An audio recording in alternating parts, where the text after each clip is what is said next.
गंगा स्नान करने से भी क्यों नहीं मिटते पाप। मित्रों, बहुत ही रोचक जानकारी है। बहुत अच्छी बात है कि गंगा स्नान करने पर भी क्यों नहीं मिटते पाप। कभी कभी हमारे मन में शंका होती है कि लोग अनेक बार गंगा जी में स्नान कर लेते हैं और बरसों से गंगा जल का सेवन भी कर रहे हैं, फिर भी उनके दुख, चिंता, तनाव, भय, क्लेश क्यों नहीं मिटे। जीवन में शांति क्यों नहीं है। क्या गंगा की पाप धोने की शक्ति समाप्त हो गई है या हम ही कोई भूल कर रहे हैं। जाने इस प्रश्न का उत्तर एक भक्ति कथा के द्वारा। पुराणों में गंगा जी की अपार महिमा बतलाई गई है। जैसे गंगा वह है जो सीढ़ी बनकर मनुष्य को स्वर्ग पहुंचा देती है, जो भगवत पद को प्राप्त करा देती है, मोक्ष देती है, बड़े बड़े पाप हर लेती है और कठिनाइयाँ दूर कर देती है। मनुष्य के दुख सदैव के लिए मिट जाने से उसे परम शांति मिल जाती है और वह जीते जी जीवन मुक्ति का अनुभव करने लगता है।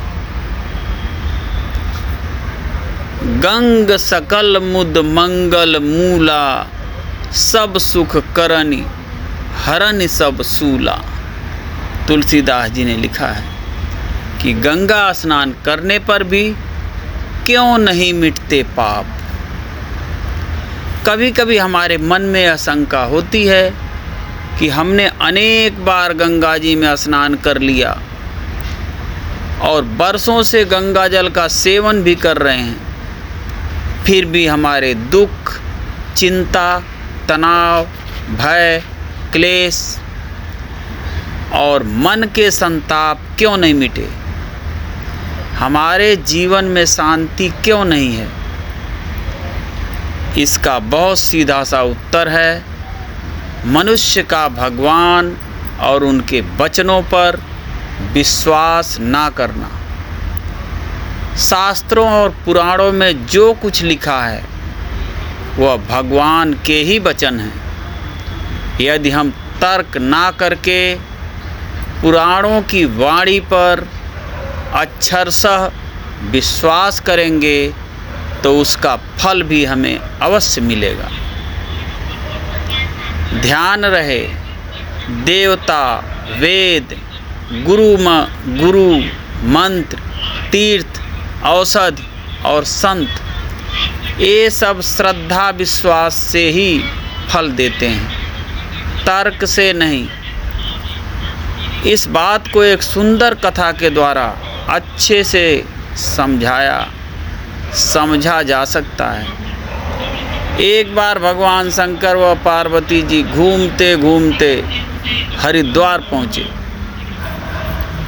पार्वती जी ने शंकर जी से पूछा, हजारों लोग गंगा में स्नान कर रहे हैं, फिर भी इनके पापों का नाश क्यों नहीं हो रहा है। शंकर जी ने उत्तर दिया, इन लोगों ने गंगा स्नान किया ही नहीं, ये तो केवल जल में स्नान कर रहे हैं। अब मैं तुम्हें दिखाऊंगा कि वास्तव में गंगा में स्नान किसने किया। भगवान शंकर ने गंगा जी के रास्ते में एक गड्ढा बनाकर उसे जल से भर दिया और साधारण मानव के वेश में उस गड्ढे में खड़े हो गए। शंकर जी कंधों तक जल में डूबे हुए थे। उन्होंने पार्वती जी से कहा, कि तुम गंगा स्नान करके आने वालों से निवेदन करना कि मेरे पति को इस गड्ढे से बाहर निकाल दो, लेकिन शर्त यह है कि यदि तुमने अपने जीवन में कोई पाप नहीं किया हो तभी इन्हें बाहर निकालने की कोशिश करना, अन्यथा इन्हें छूते ही तुम भस्म हो जाओगे। कई दिन बीत गए, हजारों लोग गंगा स्नान कर उस रास्ते से निकले, लेकिन शर्त सुनते ही शंकर जी को छूने की हिम्मत नहीं करते और यह कहते हुए चले जाते कि हमने इस जन्म में तो कोई पाप नहीं किया, पर पूर्व जन्मों का क्या पता नहीं हमसे कोई पाप हो गया हो। एक दिन एक व्यक्ति ने आकर पार्वती जी से कहा, मैं आपके पति को इस गड्ढे से बाहर निकालूंगा। पार्वती जी ने पूछा, क्या आपने कभी कोई पाप नहीं किया है? उस व्यक्ति ने उत्तर दिया, मैंने बहुत पाप किए हैं, किंतु अभी अभी मैंने गंगा जी में स्नान किया है, इसलिए मेरे सारे पाप नष्ट हो गए और मैं निष्पाप हो गया हूँ। उस व्यक्ति ने जैसे ही भगवान शंकर को गड्ढे से बाहर निकालने के लिए अपना हाथ बढ़ाया, शंकर जी स्वतः ही गड्ढे से बाहर आ गए।